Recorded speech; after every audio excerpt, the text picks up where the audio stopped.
All right, this is Muditaheart here. Plus, we're wearing a different shirt, but that's fine. This is PRpHD here, and we're here chatting about. What were you saying before? We were discussing what's on the screen, but you said something else before. We're now chatting about Barbie and Dingleberry.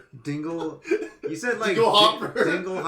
Dingleheimer. I don't know what Dingleheimer is. It's Heimerdinger in League of Legends, by the way. Heimerdinger. No, I mean Dinglehopper. Dinglehopper is from Little Mermaid. Dingleheimer. Dinglehopper. Dingleberry. So yeah, it's not Barbenheimer. John Jacob Jingleheimer Schmidt. That song was that's a meme from Dial of Destiny. It was terrible.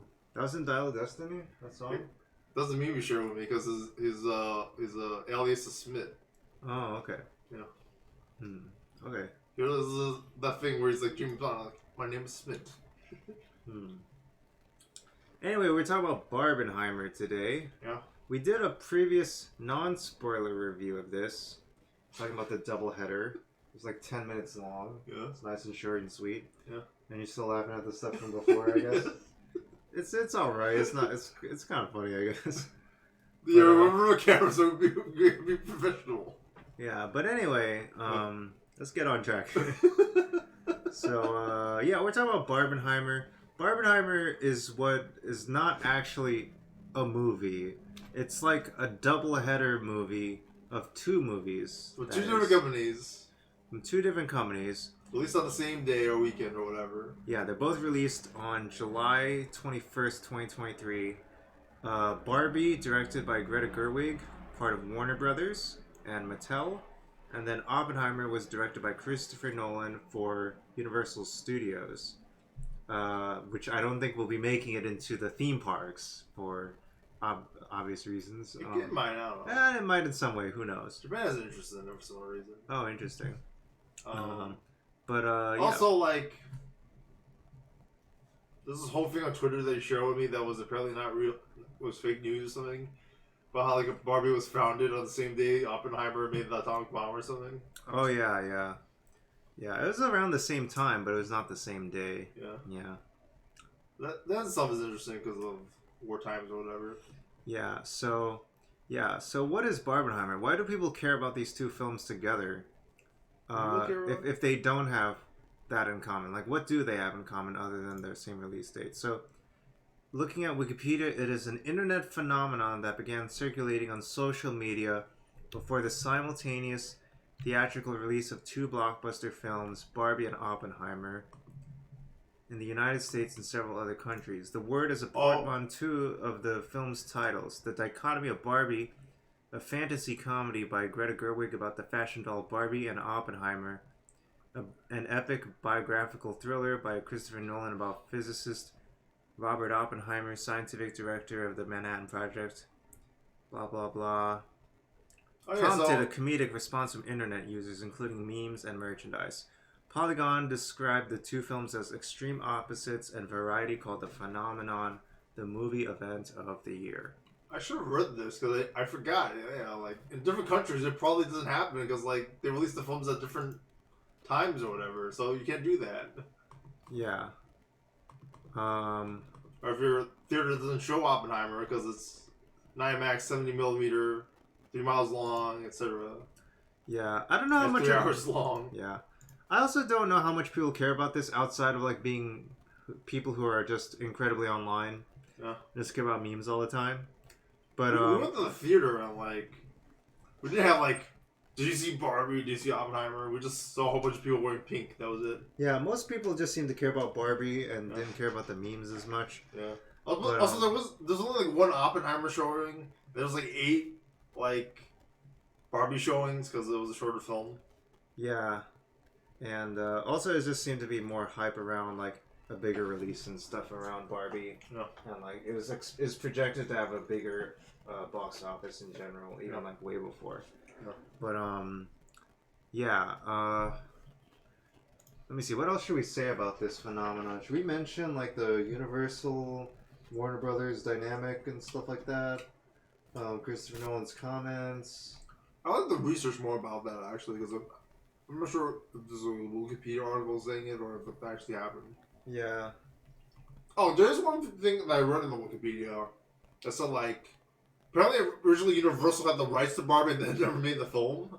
Yeah. And they lost the rights, and then Warner had the rights. And then no one ever talks about that. Yeah, it'd been under...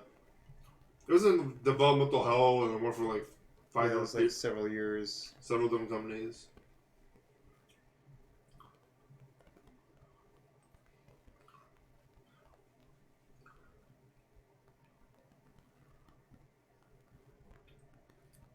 Some media commentators have pointed out some similarities between them.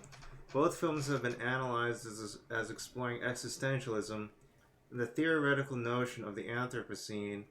Both have an Oscar-nominated director and screenwriter and a large ensemble cast, and both were produced by a husband and wife production company. Margot Robbie and Tom Ackerley's Lucky Chap Entertainment for Barbie, Nolan and Emma Thomas's Syncope Inc. for Oppenheimer. I think most of that's true, yeah, at least. Not all of it. I wouldn't imagine it'd be wrong. No. It's very easy to verify. Yeah.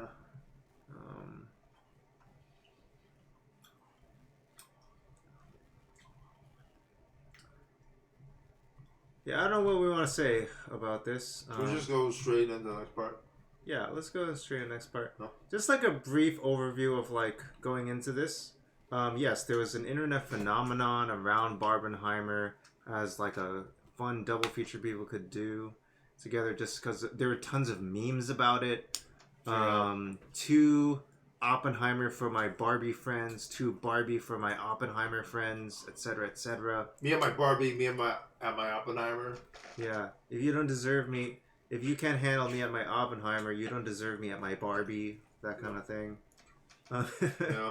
So a lot of fun jokes were being made, but just briefly mentioning this theory that's on this Wikipedia article that like some people have also seemed to like comment on is that Barbenheimer as the dual feature might have been like some kind of like a attempt to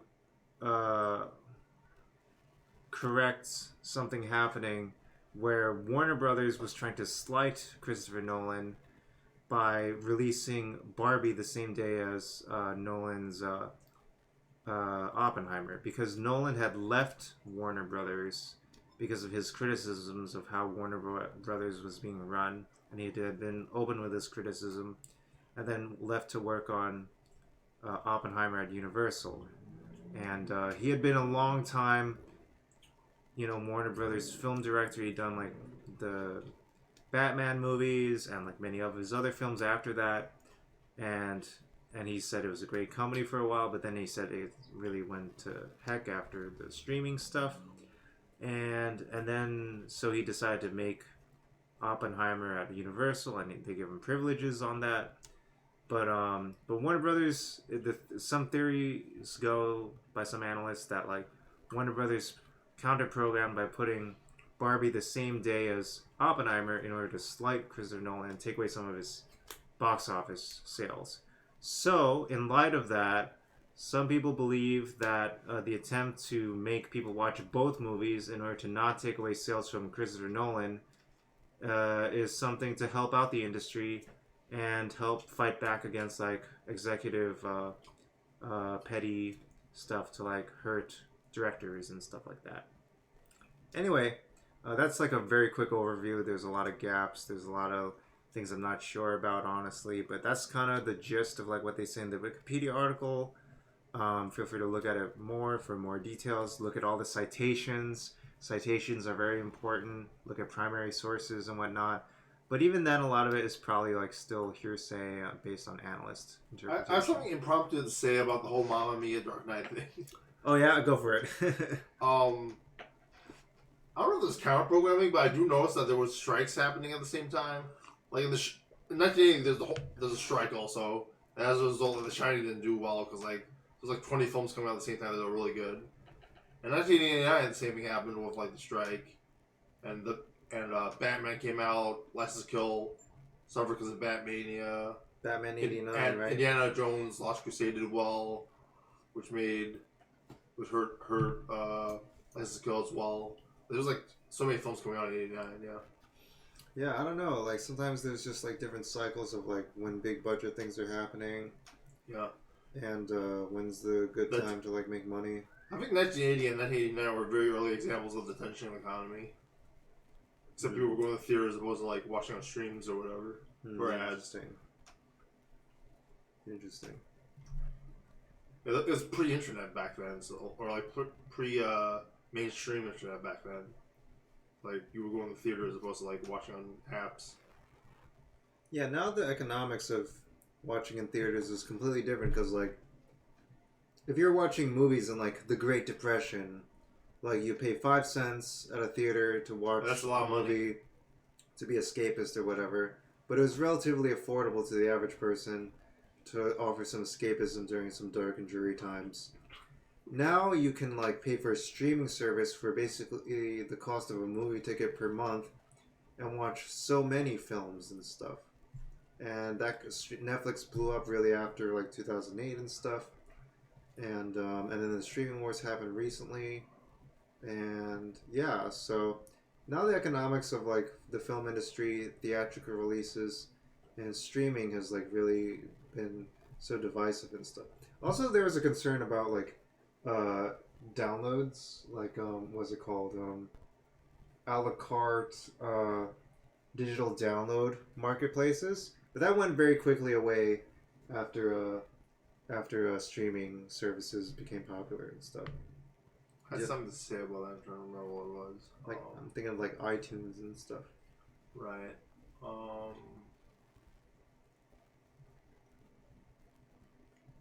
There's a lot of films coming out at the same time, and it might be hurting each other's box offices as a result. Like, it's to the point where like Transformers had to go release to Paramount Plus this week because like there just wasn't enough room for it to be in theaters.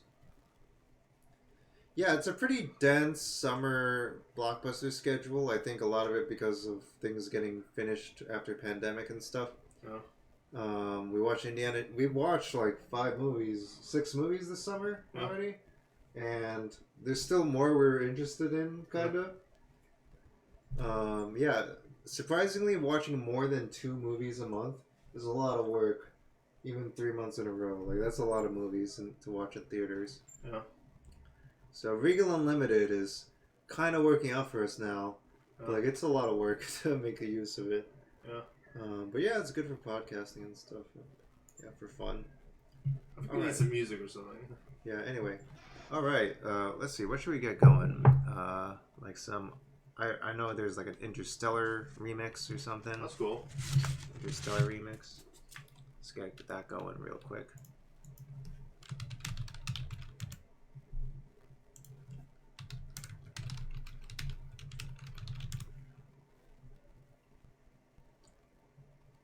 Is this one it?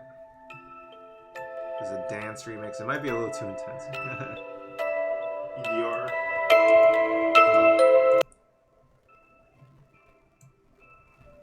Sounds right. It's. We'll wait till the dubstep drop or whatever. Should I loop this? Let's see. I think it's okay. That's right. Yeah. All right. So. Yeah, and then in general, Barbie's projected to be much bigger than Oppenheimer, which, basically a week and a half later has been coming to fruition. It has a big demographic, it's in more theaters, it has a shorter runtime. Yeah. And Oppenheimer has like the longest runtime of like any Christopher Nolan film or whatever, which is extremely long. It's 3 hours. Yeah. It's excluding credits. It's an IMAX. Yeah. It's also rated R. It's Christopher Nolan's first rated R movie. Second, I think, after this time, yeah. Second? Okay. And you can't watch it in IMAX in like most theaters because the IMAXs can't hold that much film or something or whatever it is. Yeah. And even though IMAX is more, you get more revenue from it. And the metrics should be different because of that. Yeah, but it actually did well. It's actually one of the best performing rated R films of all time, actually. Yeah. Based on some stuff we were reading before. Yeah. We'll get into that later. But we'll talk about arriving at the theater, And then before we get into Oppenheimer, we'll watch the trailer, Sure. I think. And then we'll get into our experience of Oppenheimer. And then after that, we'll take a break, and then we'll talk about Barbie. Yeah. That'll be the structure for the rest of this. Yeah. Okay, so just really briefly, we arrived at the theater morning of that Saturday. We found 2 seats for Oppenheimer, and we had to go to a different theater. It was so hard to find tickets for this film. So we had to go to a different Part theater. of the reason why I don't want to watch either film is because, like, you know, especially in the pandemic, like, there's no... It felt, like, unsafe sanitarily because of that. We're all packed together. Also, it's just annoying to be in a packed theater. There's, like, people, babies crying, people crying. Oppenheimer, yeah. Also, like, the seats weren't, like, as comfortable as the other theater. People sneezing, like people talking, you know. People snoring. People snoring. There's a ghost snoring in the... Like, I guess we're gonna... Is it a spoiler? I guess it isn't a spoiler. Like, you're snoring in between, like, what was, like... Yeah, near the end. Yeah, it was really weird. It was really weird. It was a Christopher Nolan film, so I sort of feel you, man. But it was in the morning, but... I got her. Alright, there's a lady who sneezed, right? I failed that. The lady who sneezed, and she was, like, apologizing very profusely, very loudly. Everybody else was like... It's okay. Don't worry about it. Just be quiet. No, they were like, I'm so sorry. It's pretty chill for a New York thing, you know? It was pretty chill, yeah. And I tried to find tickets to watch it in the morning, and then in order to fit in the double feature, it's like 6 hours of movies. Yeah. Found tickets in the morning for Oppenheimer. I wrangled PRpHD out of bed as best I could, and we watched it. We watched it in 2D instead of IMAX. Left in a daze, not feeling great. We rested a bit. It was a very hot day. Probably another reason why I didn't want to be next to people. Yeah, all sweaty and stuff. Yeah. Today's a much nicer day here in New York. It's very nice weather here. Yeah. Last 2 weeks or so have been really hot. The next 2 weeks are gonna hit 90 after like that. Those 2 days this week where it was like 75 mile per hour winds or whatever, pushing the rain all over the place. Fantastic. Love to like Miami weather, yeah. Sweet. Yeah, and then so we rested a bit, and now we're feeling like we are now. We're feeling good. We had some food. We had some bubble tea. We're in the shopping center. Even though it was like a nice shopping center, just like walking around felt oppressive in the sun. Yeah, it wasn't really indoors. Yeah, but anyway, we found tickets for Barbie and for this movie event of the year. Well, we were watching at least. I mean, yeah, and then and we didn't have a soda like we did for our screenings. Yeah. Maybe we should have gotten a soda. Yeah. But yeah, tons of people all over the theater complex were dressed up in pink for Barbie. Even the day before, when I went outside to Manhattan, I just saw people walking down the street, like 3 women together walking down the street in all pink and Barbie outfits and stuff. I'm like, oh man, this movie's a phenomenon this year. It's a huge hit, I can tell already. Like, the extensive marketing is paying off and stuff. Yeah. And what it represents to people is bigger than like just a single movie and stuff. So yeah, it's I feel like it was a good choice to kick off the Mattel cinematic universe, and maybe we'll get into that later when we talk more about Barbie. But yeah, we're gonna talk about Oppenheimer first. Yeah. And let's check out the trailer here. And this is wrapping up, so let's check out the trailer here for Oppenheimer. Here's Cillian Murphy. Let's take a look. Probably we were saying his name wrong. Oh, how do you say it? This is a national emergency. Is it Cillian or is it Killian? Yeah. I mean, like, you gotta do this scene. I didn't even remember that trailer. It's so much better on your screen. Wow. Oh, cool. Yeah. Nice. You gotta open the trailer with a big bomb. Because otherwise people are like, who's Oppenheimer? What did he do? How do I say his name? Because like... Oh yeah, we'll get into that when we watch the film. Like, it's still recording our voices, right? Yeah, we're talking about it while it's... How could you possibly know that? We've got one hope. And I forgot that, like, this trailer's in black and white and in color. Scientific innovation connected here. Secret laboratory. Keep Everyone there until it's dark. Let's go recruit some scientists. It's kind of like a heist, you know. Build a town, build it fast. Gotta build it. We don't let scientists bring their families, we'll never get the best. Why would we go to the middle of nowhere for who knows how long? Matt Damon's gonna yell. Why? Why? Saw this part of the trailer so often. Ever happened in the history of the world. You're the great improviser. I didn't feel like this Einstein scene was gonna be a big deal, and then it ended up being a big You deal. can't do it in your head. Oh, that's a teller. There's a chance that when we push that button, So it's so brief you can barely tell it's destroy him. the world. Chances are near zero. Near zero. What do you want from theory alone? Zero would be nice.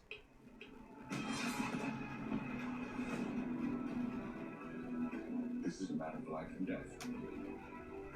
I can perform this miracle.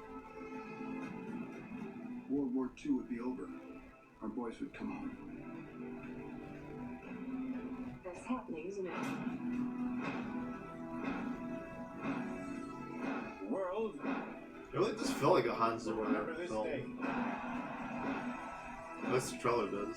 Our work here will ensure a peace mankind has never seen.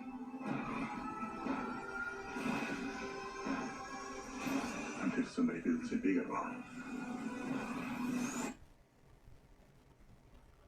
You are the men who gave them the power to destroy themselves.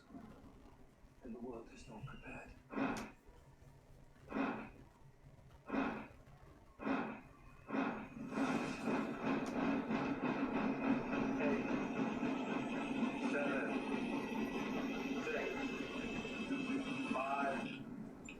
Wow. Truman needs to know what's next. What's next? I recently was trending on my YouTube feed, the Truman saying about buying Japan and stuff. Oh yeah. He's like, stop Japan or else we'll nuke you, or whatever it was. Yeah. Yeah, there's been a lot of discussion around Oppenheimer online. I mean, I bet the Yeah, like all the Christopher Nolan like films are like trending now. I bet the producers are very happy with Oppenheimer generating a lot of buzz and discussion and talks about like this kind of like moment in history and stuff because it's good for the movie sales, right? Yeah. From that angle. It's helping Warner out too, yeah. Yeah.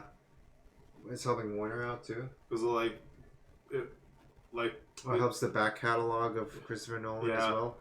Yeah, that's true. It's also good for, but also I think part of the role of this movie was to help generate discussion around like this moment in history that like a lot of people forgot about and like maybe didn't know a lot of the details of, like the roads that led to this. I'm a smart guy, and I know a lot of the people in this film. I still don't realize that was all what was happening. Yeah. Most of us were like too young to remember to know anything about this stuff, and we don't learn about it. Yeah.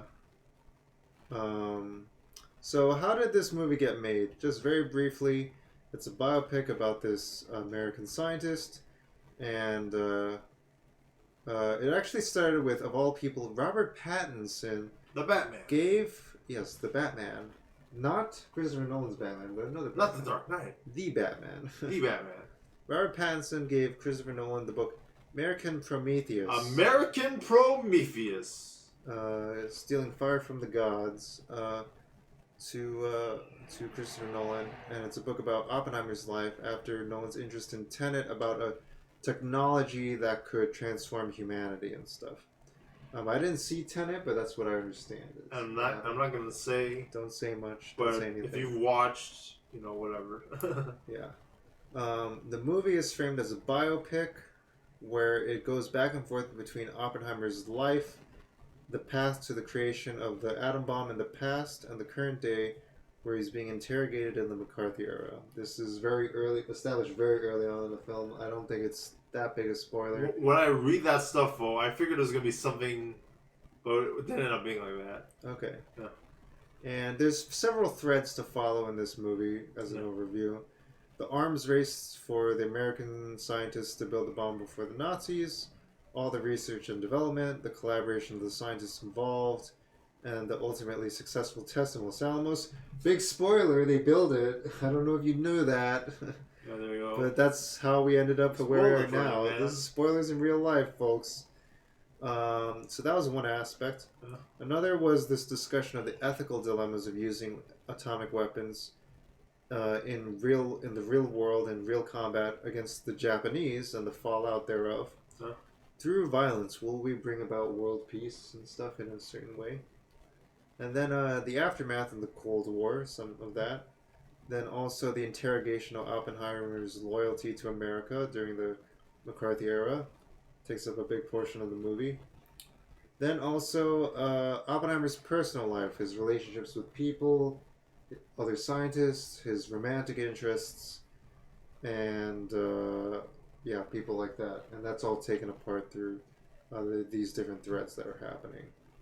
So yeah, one quick note is that there's obvious parallels to the current day with the implications of a lot of technology we're unfurling right now with like AI, or like if you go to like Jurassic Park, it's like genetic technology and stuff. Deepfake, blah blah blah. You could think of it, you could connect the dots yourself, but yeah, all the implications of that.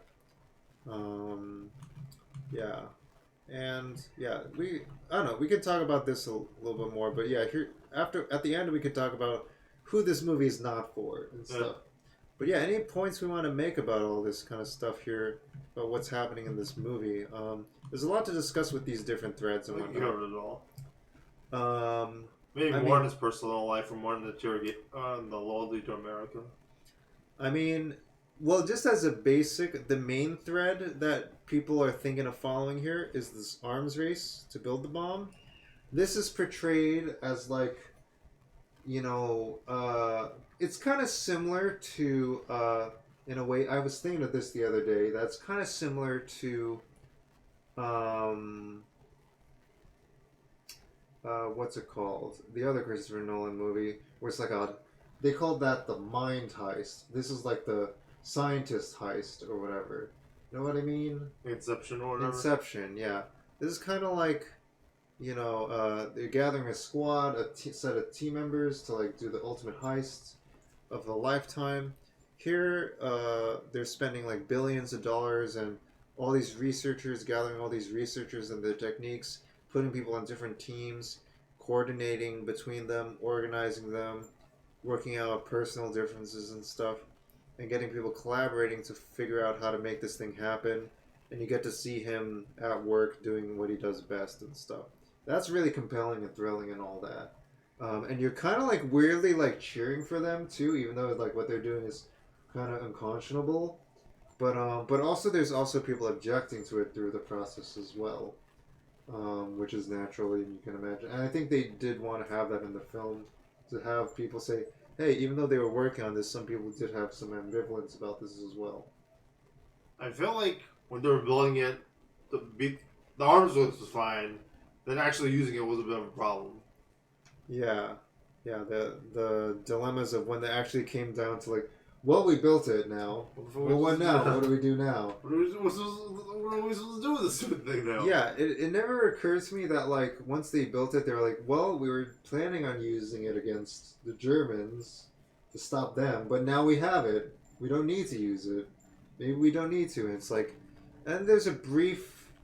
This is a big criticism of the movie, is how they handled this aspect of the story. Was like they're like, we don't need to use this. Yeah. Well, the war's gonna end soon anyway. Yeah. They'll probably surrender, the Japanese. Yeah. But they're like, oh, but this huge land invasion is gonna take a lot of casualties and stuff. Yeah. And that's gonna be a problem. Oh yeah, sure, of course. Right. It's gonna cost like hundreds of thousands of American and Japanese lives. They did say the narrative of like they're gonna fight to the death to protect the mainland or whatever, but I think that quote has been like blown up in a lot of places, and like it might have been like, I don't know, don't quote me on that. It seems like somewhat of a yellow scare thing. Yeah, and considering all this happening, they did not portray any Japanese people or Asian people in this talking about this in any way. They didn't show their side at all.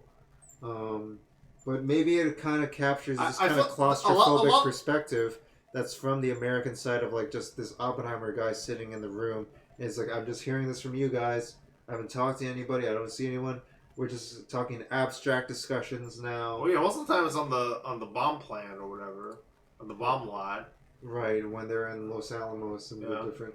The other thing is that like, you know how these films are. Like, most people don't care, aren't really the most educated people watching this film on the bomb. They're like, we're being the bad guys in Nazi Germany and in Japan. They're not really thinking about all the ethical stuff. Right. And yeah, I think one of the things people liked. Well, what kind of ethical stuff are you talking about right now? When you bring that up.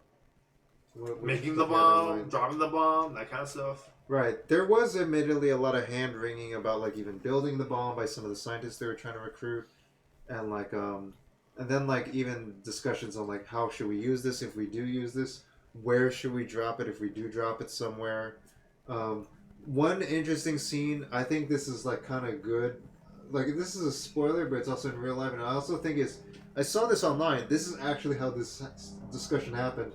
They're like, okay, let's discuss the possible targets from lowest priority to top priority, and then they said, you know where I'm going with this. It's like, well, we're discussing Kyoto, but it's a great cultural landmark and it has a very significant effects on the Japanese people. We want to have good relationship with that afterwards. Also, my family loves to go on honeymoons there. Yeah. So let's not do that. And I saw online that's actually how that discussion happened. That's ridiculous. It sounds kind of weird how these people just kind of bottom of the place and then you're gonna like vacation there. I think like that's like what I think Christopher Nolan really wanted to capture like the banality of like these like huge like ethically spanning issues and stuff. Somewhat true evil in that too. Yeah, just like pure like you just have to have these you have no empathy for that kind of stuff. Yeah, I mean like that's like that's like when Oppenheimer's in the room with the military people. Yeah. And like before he's just dealing with scientists, he's like trying to not dress like a military person and stuff like that. But like yeah, when he's actually dealing with these military people, their perspective on things is completely different. They operate differently. Even how he talks with the president, he operates differently. Yeah. When he's talking with scientists, like there's a kinship he has with them. There's a loyalty. There's a respect they have. That keeps coming up throughout the film and stuff. Yeah. Then there's the aftermath after the World War II and the Cold War. And then there's the interrogation, which is a big part. That's a very spoilery to discuss that. Yeah. But it's a big part of the film. Yeah. And I think it's actually like... I think it brings up the idea that like in the discussion of any kind of like technology or like any kind of like new kind of discovery, there's always going to be like how people are going to like use and manipulate people for their own gain and then treat them disposably afterwards and stuff. And that's always a risk that can happen, and that's a thing that can happen throughout history and that can repeat over and over. Yeah. So yeah, it's also very important to keep in mind that kind of leverage that people can have against folks and whatnot. Yeah. And yeah, sometimes it can be, and it's like intense stuff too, because it's like, like just like, this like this tribunal of people or whatever, meting out judgment and stuff. Yeah, very, very tough part of the film. And also Oppenheimer's personal life and his romantic life, and also it gets into like Christopher Nolan's full desire to use the R rating in this film. He's like, you never let me use an R rating before, Warner Brothers. I'm gonna go all out this time. I'm gonna do it. I'm gonna do it. I feel like you really will want one for Dark Knight. What? I feel like you really want one for Dark Knight. Oh yeah. But like it's a Batman movie, I think as a creative person, he didn't care. Yeah, of course, as a creative person, he wanted to do what he wanted to. Yeah. But like as an executive, as a franchise, realistically, if it's supposed to draw in all audiences, it's got to be PG-13 at the most, in order to draw in more box office, make $1 billion and stuff like that.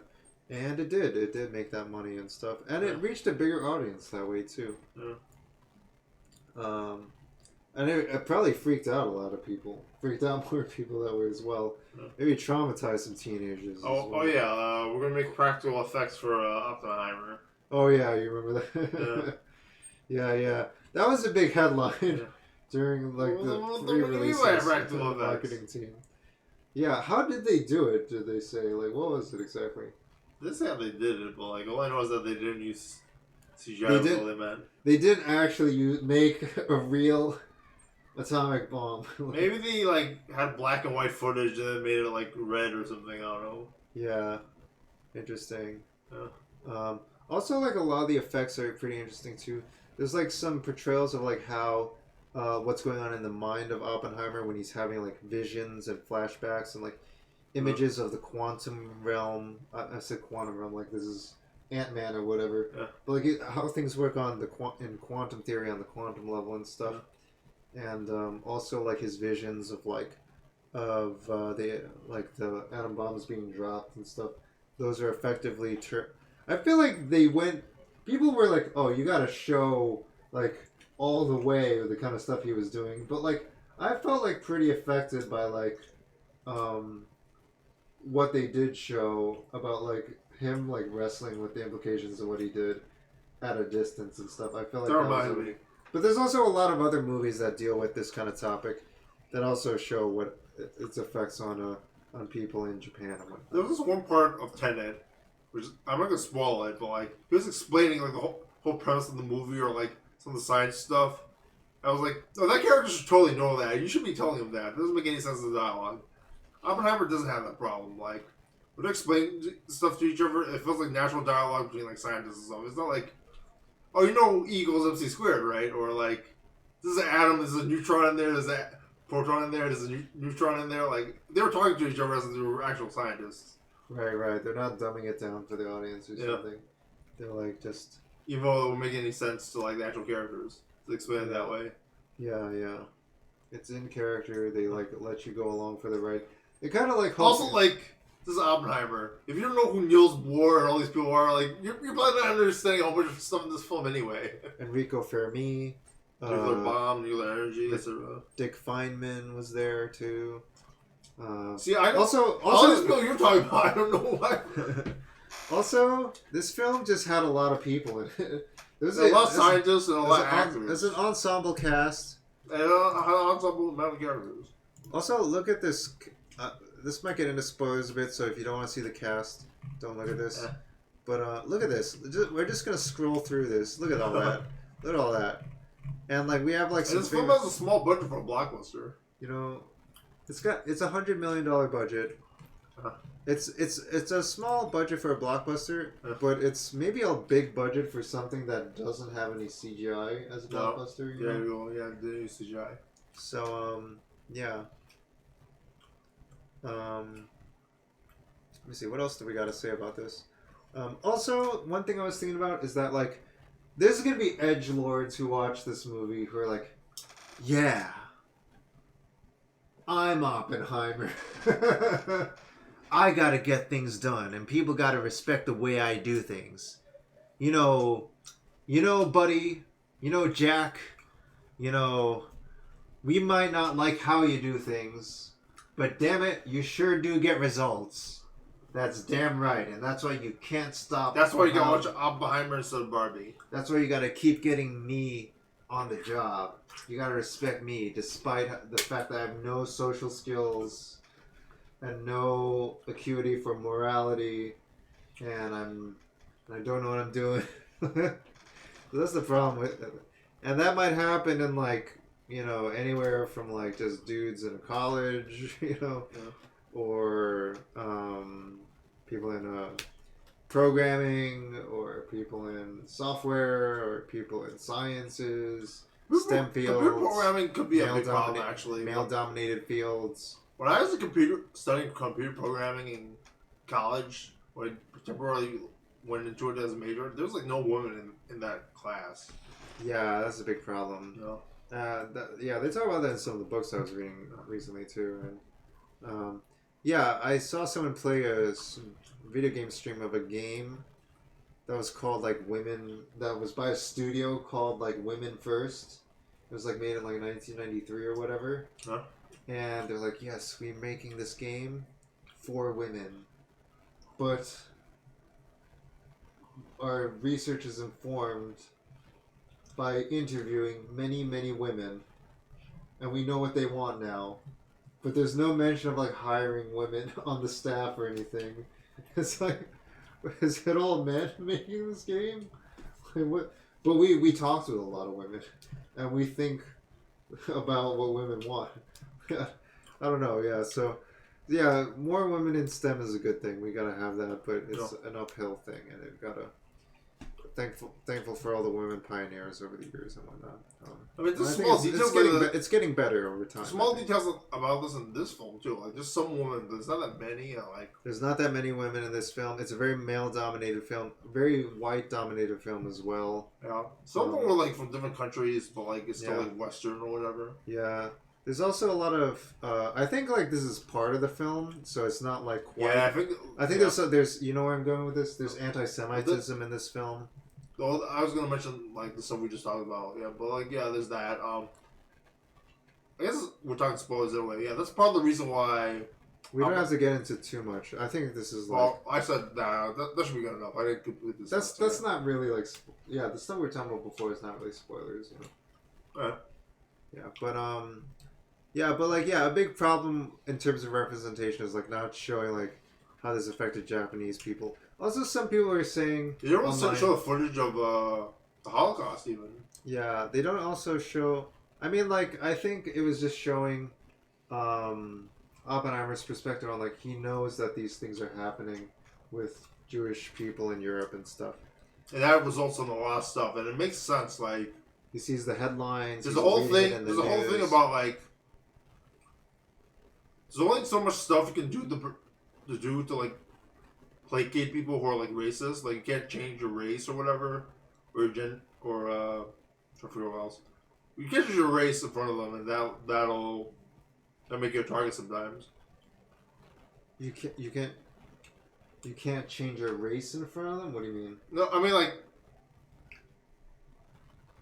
if someone hates Asian people, you can't be like, I'm white or something, you know? Okay. Yeah. Definitely not. Yeah. Cause like, there was instances where I was trying to avoid like there was like a thing where I mentioned it to you even like the whole LGBT tag on Twitch. I was like trying to not put it on my Twitch because I was ready to target people, but like we were gonna target no matter what anyway, probably. Like if I tag like Asian on my Twitch, and then would someone target me because I'm Asian because I tagged it on my Twitch? That's a different issue because it's about discoverability at that point. It's this even before the internet, there was an issue with that anyway. You know, that people could track you down if you were Asian. Not that, but like if you walk by someone on the street, like that. Some people can be visibly more racially ambiguous. Also with Asians in America. I know that, yeah.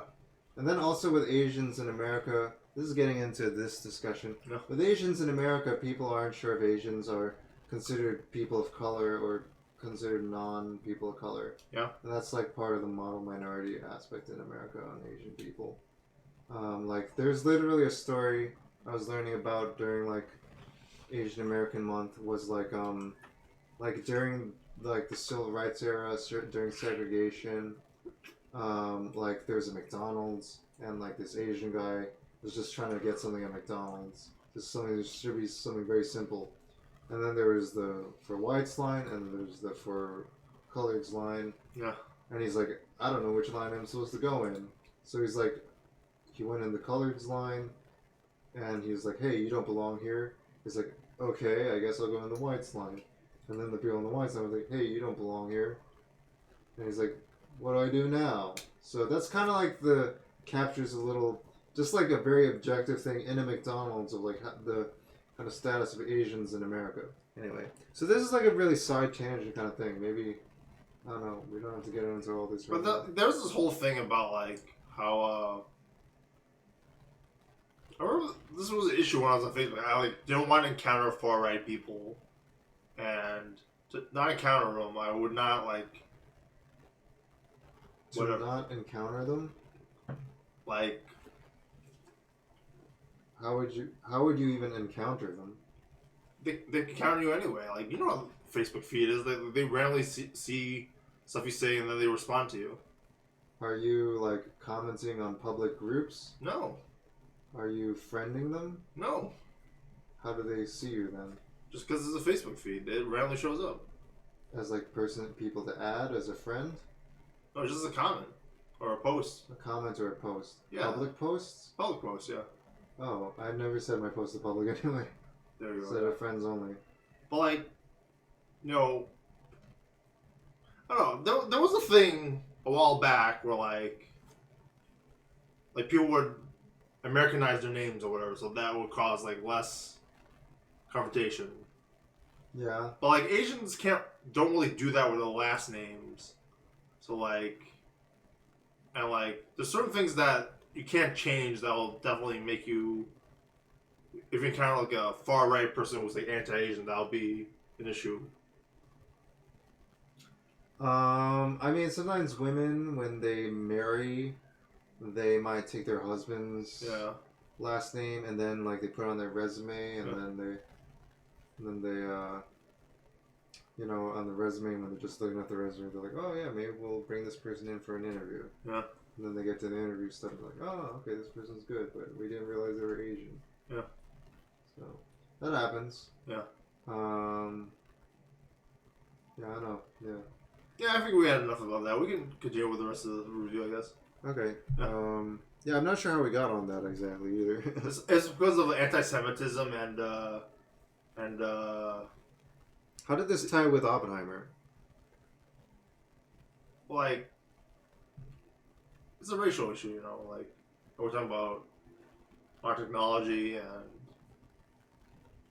I don't know, like, the political stuff is still relevant today, I feel like, with, like, anti-Semitism and, like, racial tensions now.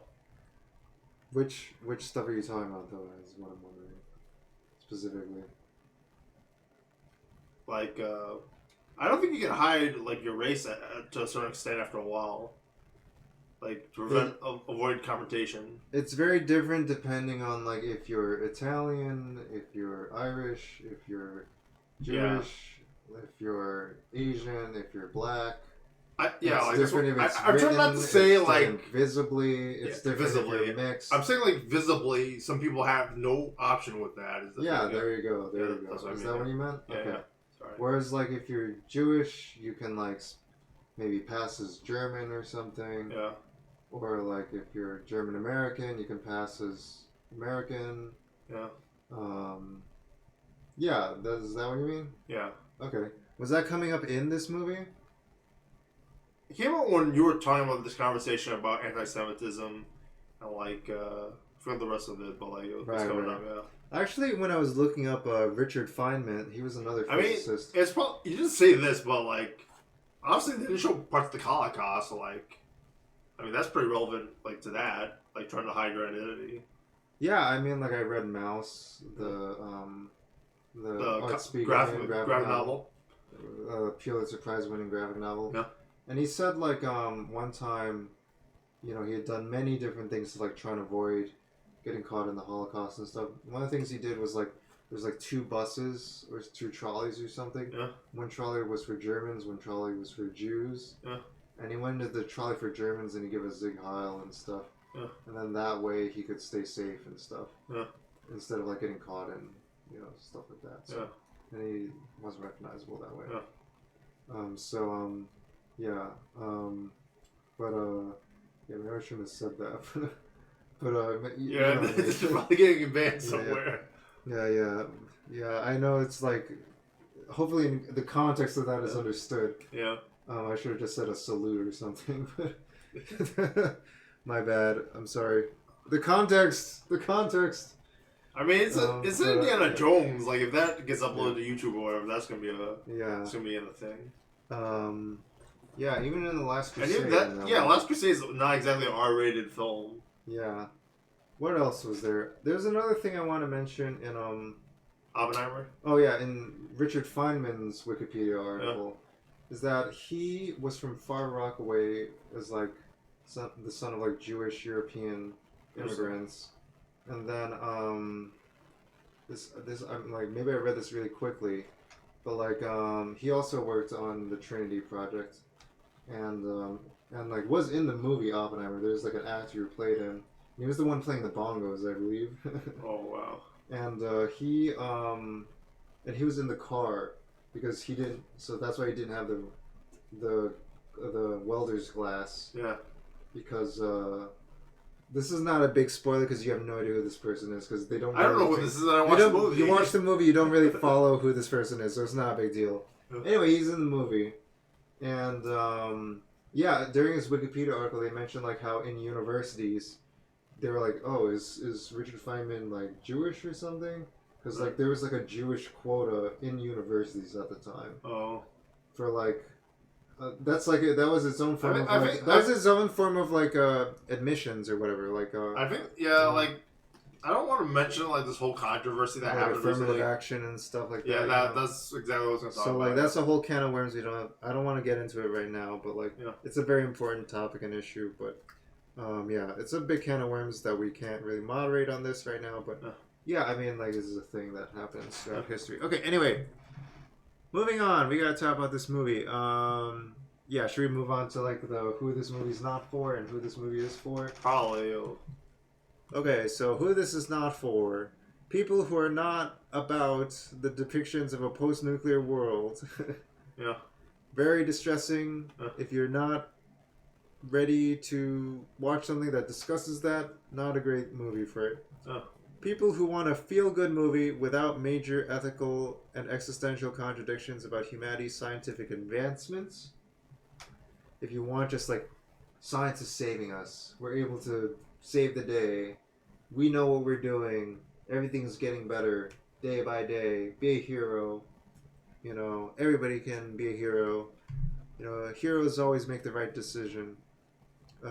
Don't watch this because this is not about that. Intense interrogation scenes asking if Oppenheimer is committing treason. So if you don't want to see that, that can be pretty intense. Just like it could be like just very anxiety provoking. Scenes of mostly men in suits standing around in rooms or in the desert. That's most of the movie, to be honest. Yeah. Like in the rooms or the desert. Depictions of Nolan's first, albeit somewhat clumsy foray into R-rated territory with depictions of suicide and nudity and stuff. Inception, except no nudity. Yeah, there's some stuff in there too. Yeah. Let me see what else. But who this movie is for? Yeah, who's this movie for? Anything else? It probably is for the far right because they won't understand enough of the left stuff. Like, this is too left of a film. Okay, it's a pretty broad audience film, I guess. Like, people who can... I feel like some people are trying to learn about Oppenheimer and stuff. If you don't want to learn about Oppenheimer, this film is not for you. If you don't want to learn about scientists' actual names, this film is not for you. Yeah, if you're not actually interested in learning history... If you hate Christopher Nolan, this film is not for you. Yeah, if you don't like Christopher Nolan, like, people talking... I will say, I feel like we could hear what people were saying in this movie better than in a lot of Christopher Nolan films. I feel like maybe like theaters just using better equipment now. That might be it. It also might be he just gotten so many criticisms of it. It's like a meme now that like maybe I don't know, maybe the sound engineers were like, okay, we got to get this microphone in here, Chris. Like, well, this is a problem. We gotta work this out. I mean, this is only. I don't think you can do that like impromptu. Like, it's a 3-hour film. It's not like he's like, you know what? Today I feel like make the audio a little bit more crisp. They worked through it on the production side where they're like in the planning of it. They're like, okay, we got to figure out how exactly we're gonna do the audio for this scene. Even though it's like maybe they planned it out more in the pre-production on how to do the audio and whatnot. What else? So it's better on that. It's not like Dark Knight. It's not Batman. I sort of felt that it was like. It's kind of like Dark Knight. Yeah. It's not, but it's not about like a Batman who's like It's like Batman's the bad guy or whatever. It's like Batman is like somewhat of a bad guy. It's maybe the closest thing to Batman is when it's like Batman is using surveillance technology, and then Lucius Fox says, "This is wrong."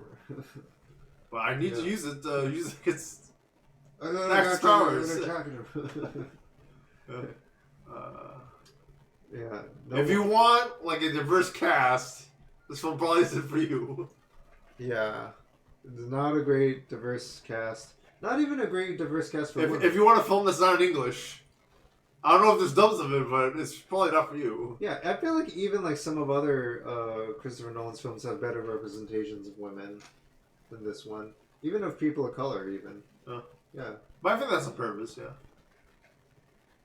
I don't know. I think he probably could have done a little better, though. I don't know. But maybe it was just because he was playing... I don't know. I guess I didn't read the book. I felt like that was part of the story, that there wasn't a lot of women, and that's probably why they made the choices for bombing places. You could hand wave it a bit, but like... I feel like he probably could have thought of something, you know? Just. Well, if he did that, like... Then, like, there'd be these moral people who are, like, bombing places, which is a little bit terrible. There'd be what people? Well, we have women and everyone of every gender and sexuality and race in this film, and we're still bombing places. That'd be a problem too. That's like second wave feminism is like women entering the workplace, girl bossing it, you know, like girl militarizing it, you know. Like, women can be in the military also. Women can be a girl boss also. It's sort of a problem for power structures and military structures doing it that way also. Yeah. So, yeah, I guess not great for diversity. It's not very optimistic. It's not very... But it is good for, like, portraying, like... If you're into, like... If you're in the mood of, like, you know, having something a little more cerebral... You know, you feel like you're less anxious after pandemic, and you're like, I'm feeling to take on something a little more challenging, and something a little more like about realism and like about something that's gonna, like, maybe like give me insight as to how this world works and how the world of like certain kind of people work, and the kind of challenges they face, and like the challenges humanity faces when like these people are involved. Yeah. It kind of does remind me of a superhero film in that kind of way, cause like it's super villain film or a super villain film, because like it's not about like regular everyday people. It's about like these very specific group of elite people who are like making these big decisions and big ethical dilemmas. And like I started getting like Watchmen vibes from that stuff. It's kind of like Watchmen. It's honestly kind of like Captain America: Civil War a little bit too. It's like they're making calls, they're making dilemmas and stuff. I know you have criticisms of him to you, but like or I don't know, or it's like Eternals or whatever. Yeah, it's about like people in a very privileged position, but like making calls on behalf of all of humanity. Like, I don't care what any of you think. You guys don't get a vote. We're gonna do this. This is our choice. I don't think they bring up public voting on it, do they? That never happened because it was just something the scientists did, and it was something the government did. You know, like nobody voted. Like, hey, we have a technology that could do this. Do you think we should use it, everybody? Like, that never happened. If you want a film that has, if you don't want a film that has that stuff, this film isn't for you. Yeah. If you don't want a government film, study film, this isn't for you. Yeah. If you don't want a film where they talk a lot, this isn't for you. Yeah. Yeah. I feel like we gotta say something about the second half of the film a little bit without giving spoilers, but we gotta say something about it. Or like the last third, you know what I mean? That part of the film. Yeah. And it's like a 3-hour film. Yeah. Would you want to rewatch this in IMAX? Would you feel like that'd be an interesting, if you just had that opportunity tomorrow? I don't know if I had that opportunity. I'm just saying, what if, like... It'd be pretty hard. I don't know. Is this a film that would be good in IMAX? I think I would be willing to watch it in IMAX if the opportunity arose. Don't have anything to say. You wouldn't want to watch it? Okay. I probably would. I don't have time. Okay. Oh. Yeah, I said if the. That's why I said if the opportunity arose. I have no idea. Would you recommend people to watch it in IMAX? Is what I'm asking. I have no idea. Okay. Well, I think it would probably be if you watch any film in IMAX. I feel like it probably would be pretty interesting in IMAX. Let me see. Anything to say about the last third of part of the film without spoilers? Sort of talk about without spoiling that part. It's okay. What I can say is that like I followed for I say this. I think That's I when gotta the person starts snoring. I gotta rewatch it because like I feel like it's like that part of the Christopher Nolan movie that go. You know, like there's like this YouTube video. There's this YouTube video of like somebody talking about Tenet, like the scene in Tenet where it's like, oh, there's this guy from Berlin, and then like this is like the woman he was with, but then she was dead, but she wasn't dead, and then that was Moriarty and stuff. Like, there's like a scene in Tenet that was like that. And it's like, wait, what are you talking about? You're losing track of the plot. So this movie had a part in It's not a Tenet plot. Even though it sort of is. Yeah, but like it's not structured like Tenet at least. Yeah, but there was something like it was still based in a realistic non-sci-fi scenario. He's an indie director. He's gonna add something to there that's gonna piss you off. That casual films are gonna be like, "Why do you have that for? I want to go home." The last third of this movie, it just goes on another complete arc that like. And they kind of lost me at a certain point. It was 11 in the morning. We just watched 2 hours about all these scientists talking to each other about quantum mechanics. And then it just kind of stops talking about that for a while. And then it like deals with a lot of like, a lot of intrigue and stuff. But I just kind of stopped following after a while. And like I kind of followed up to a certain point. And I'm like, okay, you kind of lost me. I gotta admit, I was kind of lost. Like, I don't know what's happening. I'll probably rewatch that part. I rewatch just to like watch like that like 5-minute, 10-minute sequence where like it flips and they're like he talks really fast. I went to the bathroom at this point. I was like, "What's going on? What's the movie still going?" I was there the whole time. It was not that. It was still not exactly that clear. Yeah. So that's what I'll say about that part. Be wary of that part. If you feel confused, don't feel alone. Christopher Nolan has to work on that. I'll explain that later, but like, yeah, it's like our tours are going to be our tours, Yeah. Okay, so I think that covers what we want to say about that. I think that was like what I want to say about that part. Okay, this is our hour podcast. If you want a friendly film where you're not going to get pissed off in the third hour of it because you're very tired, don't watch this film. Okay. Yeah. Great.